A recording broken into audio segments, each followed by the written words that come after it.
Hey guys, how you going? We've got what I hope will be a very interesting matchup today between Eddie and Chris. Eddie, really strong arena player right now, and he's been just continuously getting better at this game. And Chris, I would say, probably one of the most versatile players in AOC of practically all time. So I've sped this up already, we're on 75 speed, and we'll see how this goes. Arena generally will turn into a pretty good boom and then perhaps aggressive in the castle age when you see some sort of siege workshop coming up, maybe some knights, crossbowmen, and that's what I might be expecting today because this is a Persian war. I might be expecting some, I'd say, siege and perhaps knights coming out.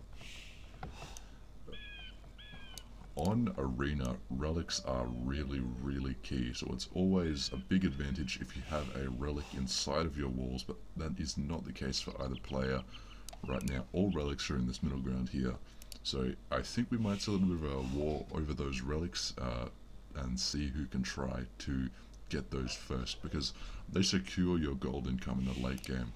Gold is quite scarce on arena because generally you will have one gold pile inside your walls, and occasionally if you're lucky you'll have a gold back here or a gold back here, but generally what you will see is all the additional golds on the map will be in the center of the map, and that'll be something very difficult to secure. So if you can get those relics early, it may ease off the pressure on your golds here, and you won't have to invest as heavily in securing those. Because as we see, gold there for Eddie and there, whereas Chris's gold's over there. There's one other gold over here on the map, and there's a gold down here for Eddie, but that is behind the trees, and I don't think he saw that. Let's switch. No, he hasn't seen that while he was scouting over there, because of course he could just cut those trees down to get to that gold, but that is not a good gold position for him. In any case, as I say, I'm expecting to see a boom play from both players, and definitely we're going to see decent fast castle times, and probably go into 3, perhaps even more TCs, but I would assume 3, and then we'll get some aggressive play going on from either player who decides to be the one to make that play.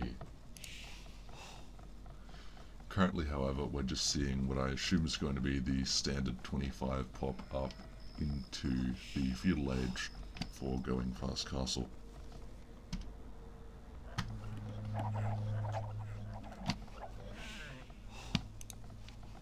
Persians, of course, not having quite a bad boom. They do get faster working town centres progressively with each age. In feudal age, they have 10% faster working town centres, 15% faster working town centres in castle age, and 20% in imperial age. So as soon as you get up to castle, you can really start pumping those villages out and getting those upgrades nice and quick. You can definitely get a handcart quickly, and I think a handcart is one of the most important techs in the game, and always should try and get it as soon as possible when you go into the castle edge. It's not, I would say, necessarily the same for wheelbarrow, but wheelbarrow is definitely quite important, and a lot of players do neglect getting that when they have possibilities to get that. So what I'm going to be expecting to see as soon as we get up into the castle age is perhaps some monasteries coming down, because really you do want to secure these relics, and what you'll see players doing is might make a stable, and actually Chris is making a stable now, make a couple of scouts from that and put them over the relics. Scouts great at defending relics from monks. Knights not as good because knights are weak to conversion, so you've always got to be wary of doing that if you want to put knights over the relics. But generally, you do want to secure those relics, and you do want to get that gold income in for when you go heavy into the castle push, or heavy into obviously defending from that castle push, because gold, really one of the key things to secure on this map. Wood, of course, is always replete because you'll have these woods at the back of your base, and you'll never be in a shortage of wood on this map, so that's not an issue. It's also very difficult to deny someone's wood, and in the same way someone's food, because most of their food is within their walls. Occasionally you can have sheep outside the walls, which if you go aggressive with your scout and try and steal those, can deprive your enemy of their sheep, and may also have boars outside your walls, which is really terrible because you've got to do something like have your scout hold the gate open while your vil comes up to get it, or delete off a piece of your wall and then remake that later in order to get your boar. So Arena can really be a difficult map to play sometimes, and really it can hurt you if you have a few issues with your map. Anyway, it looks like we are seeing one extra town center from Chris come up, and that is the 2 from Eddie.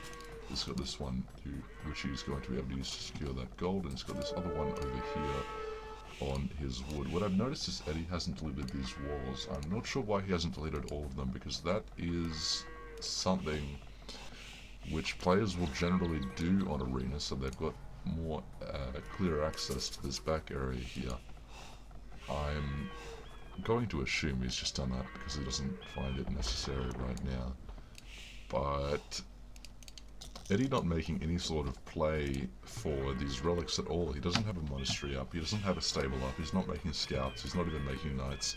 He's not going into anything, and it looks like Chris is just going to be able to sweep up all of these relics, and that's going to give him a big advantage, because in the late game, when you're relying on that gold income, it will allow you to pump out units, and for Persians especially, might allow them to start pumping out some paladins, because Persians of course do get paladins, they do get all of the attack upgrades, and they do get the armor upgrades as well for cavalry. So we could definitely see a play for paladins.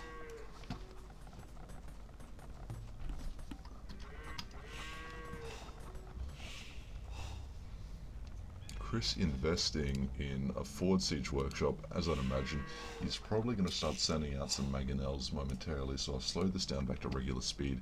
And his gold income is really going to assist him, because whilst he's obviously down in economy simply from producing those military units and sending these villagers forward, he is not going to have as many villagers gathering gold right now. And not only that, but as I say, he secured those relics for late game. So if this ends up going to late game, we could see Eddie in a position where he's forced into making trash units, whereas Chris can keep sending out plenty of gold units, as simply Eddie has no relics and might end up being quite deprived of gold in the late game. These mangonels are going to come in and just start raining down on these stone walls.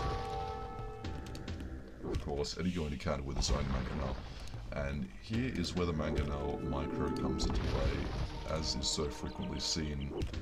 You've really got to get those good mangonel shots off, and you've got to make sure your opponent can't rep that mangonel and that you don't get hit. So what you've got to do is you've got to fire and then run away. But unfortunately, of course, Eddie can't hit Chris's mangonel, because Chris's mangonel is a 7 tiles of range away from this wall here, and Eddie can't get onto that tile there, so he can't actually hit that mangonel without sending it outside his gate or deleting off a piece of wall here to get the hit on it. But he could get a nice sneaky surprise if he manages to do that correctly and quickly take out Chris's mangonels, which is really what it seems he needs to do here.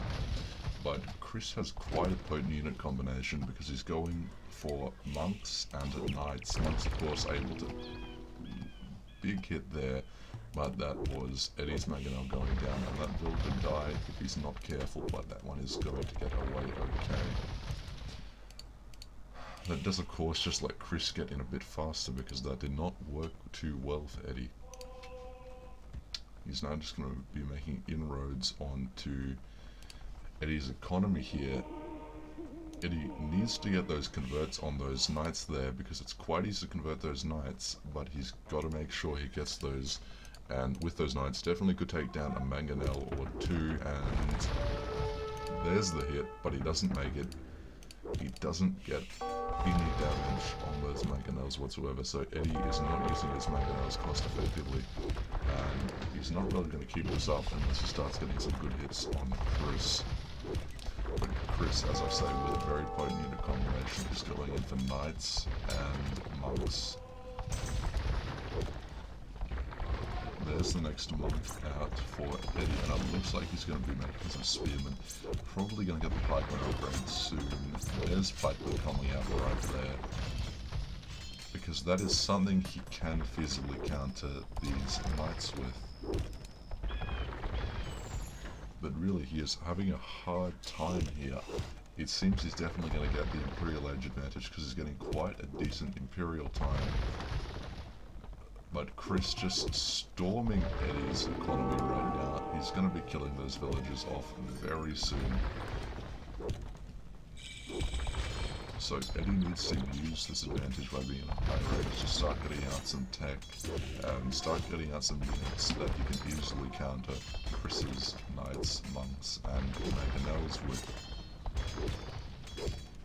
Of course, Persians have quite a decent Imperial Age technology tree. They can get chemistry, which opens them up to having bombard cannons and getting hand cannoneers. Though I am imagining, let's see the halberdier upgrade, if he's going to assume that Chris is going heavy into these knights. Of course, Chris with 3 stables up right now. So it seems that Eddie may be very interested in getting those halberdiers out and just trying to cut down Chris's knights. Very nice hit there from Eddie's mangonel, taking out quite a bit of damage there and not getting that next one off.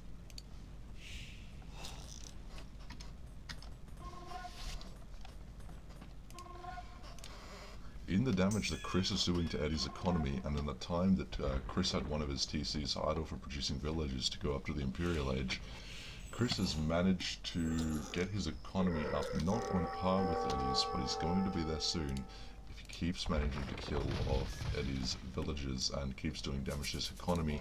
But here's where the pikeman push comes in. They have the first armor upgrade, but is that enough? And actually, Eddie has chemistry, as we see, that just firing flame rocks.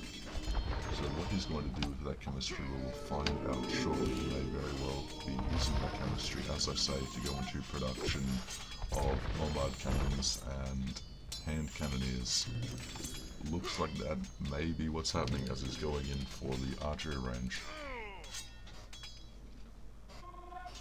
Persians not really having a great archer tree. They do get elite skirmisher, but they only get up to crossbowmen, and I think they are missing a notable few upgrades at the blacksmith in the archer tree.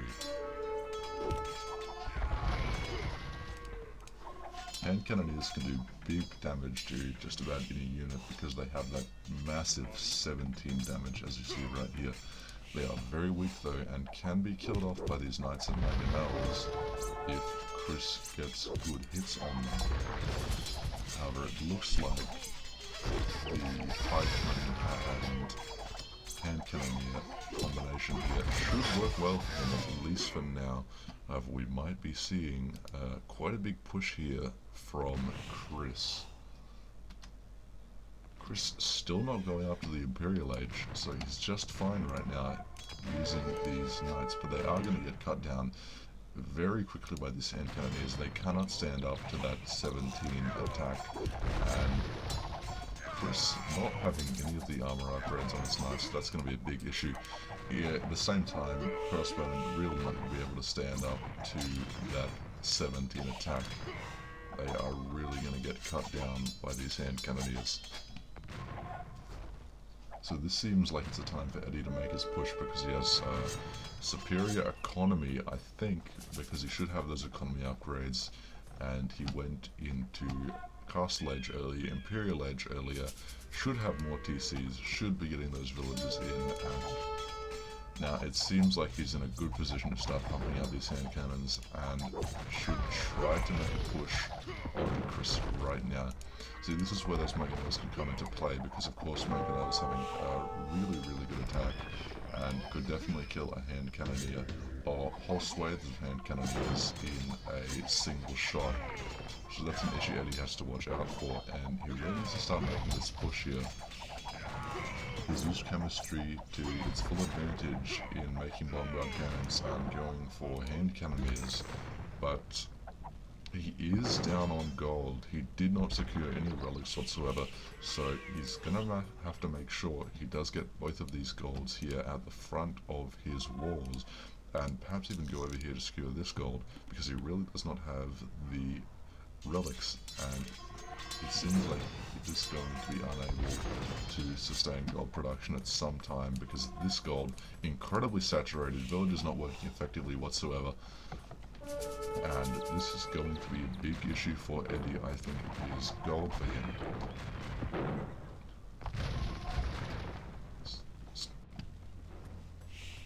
Let's see what Chris is going into. Chris still in the castle age. Is he going to even up, or is he just going to go very heavily into these knights here? He's only on one of these other golds. He's not on his next gold over here, and still has plenty of gold left inside his walls. So he is in quite a good position in that regards, as I say.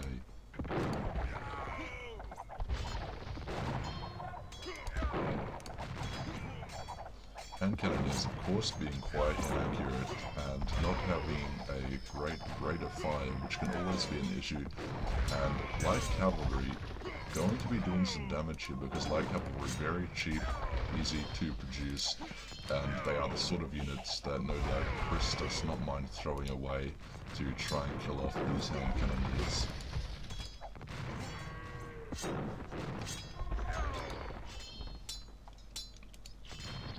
But really, Edie needs to start making that push. He needs to kill off these skirms quickly with his hand cannoneers and make sure he gets these knights with the pikemen, and he really cannot stand up to any mega nail shots, so that was a big hit there, actually, killing 2 bombard cannons with just 1 volley of rocks. So Edie needs to be using his siege workshop effectively, and he really needs to make some offensive onto Chris's economy, or else Chris is going to actually have the economy advantage, considering he does have those relics. And he really needs to start making his push now. This game is going to turn against him, and he is going to lose the advantage he's got into going up into Imperial first.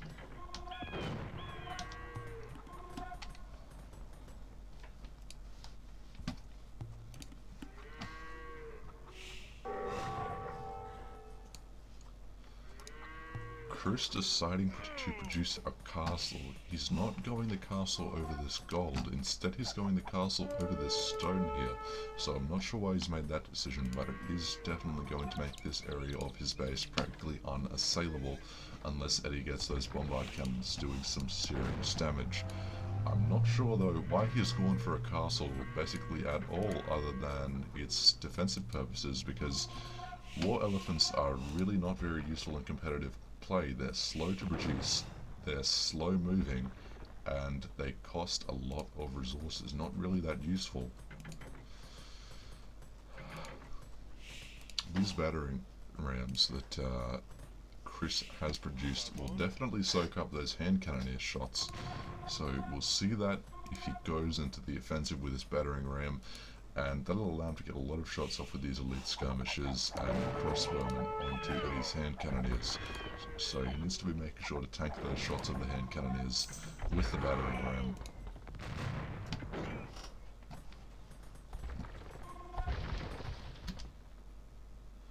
And here is Chris, soon going to be into the Imperial Age. And because of his great gold reserves, no doubt, because of his choice to go really heavy into the monks, make plenty of monks and get those relics, going to have plenty of gold, and I would not be surprised if I saw Cavalier and Paladin come out from Chris. And when those upgrades come out, and when he starts getting the Imperial Age upgrades onto the Knight Armor, and perhaps attack if he wants to go that far, I really don't think Edie will have much to stand up to that, because he hasn't invested very much into his pikemen. None of the attack upgrades, only one of the defense upgrades, and has not gotten all of the archer armor upgrades. Of course, only the armor upgrades do affect gunpowder units. The attack upgrades do not affect gunpowder units whatsoever, so they do not get the +1 from fletching, bodkin arrow, or bracer. They do not get those benefits. However, as Chris, now in the Imperial Age, will see what he's about to go for from his stables. There it comes out. There's Cavalier being reduced, being researched from one of his stables, and Ring Archer armor really going to benefit his crossbowmen and going to benefit his skirms greatly. After Cavalier comes out and after Chris starts getting those upgrades from the blacksmith, I don't think Eddie will be able to stand up to this, because he knows he's down on the economy because he hasn't secured his gold, and that is really just being sapped away. This gold over here, still a decent amount on that, absolutely no gold left here, and he hasn't found this extra gold over here whatsoever, so he doesn't have access to that. Instead he's going for the town centre on this to try and get even the little gold there is here to be had. And here comes the Cavalier. This Cavalier totally going to destroy Eddie's hand cannoneers. They are not going to stand up to the clout that is the 2 base armor on this Cavalier, the 140 HP and +2 from the upgrades. They really just cannot do enough damage to get them down. Even this pikemen are going to be taking big damage because Chris has these crossbowmen and these elite skirms in the rear. He's decided to make a war elephant for some reason. Maybe he's just decided to do that for fun. Perhaps it was a misclick, though I doubt it. And there Eddie goes with the GG. He's GGing quite early. Chris has not made any major damage onto his economy in quite some time, but really Eddie just knows he's not going to be able to stand up to these Cavalier, and he's not going to be able to stand up to the Paladin when they come out, and he is not going to be able to get out his own Paladin. He just does not have the gold. And Eddie, really good arena player, but I think he underestimated the necessity of getting those relics really early, and that is what led to his downfall. Did not have the gold, was forced into producing trash, but really good game from Chris, great game from Eddie. 2 amazing players right now in the AOC community.